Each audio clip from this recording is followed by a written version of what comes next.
اگر آپ لوگوں کے لیے آسانیاں پیدا کرتے ہیں تو اللہ آپ کے لیے کئی آسانیاں پیدا کر دے گا۔ دوستو، کسی کے آسان کام کو مشکل نہ بنائیں، نہیں تو اللہ آپ کے لیے کوئی نہ کوئی ایسی مشکل ضرور بنائے گا کہ آپ ساری زندگی پچھتاتے رہیں گے۔ اگر آپ یہ چاہتے ہیں کہ میری زندگی سہل گزرے تو لوگوں کی زندگیوں کو سوکھا کر دیں۔ بعض اوقات ہمارے رویوں سے لوگ تنگ آ جاتے ہیں۔ کسی بزرگ کو ایک بندہ کہنے لگا، بہت پریشانیاں ہیں، حالات بہت تنگ ہیں۔ انہوں نے کیا خوبصورت جواب دیا، اللہ کی مخلوق کے لیے آسانیاں پیدا کرو۔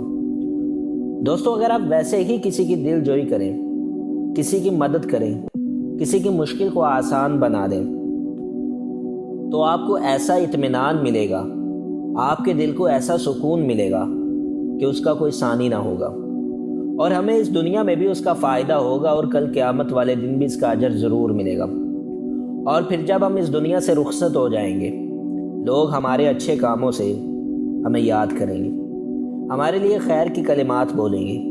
اللہ کے حضور دعا گو ہیں کہ اللہ پاک ہمیں مشکلات دور کرنے اور آسانیاں بانٹنے والا بنائے۔ کمنٹ باکس میں آمین ضرور لکھیے گا۔ جزاکم اللہ خیر۔ السلام علیکم ورحمۃ اللہ وبرکاتہ۔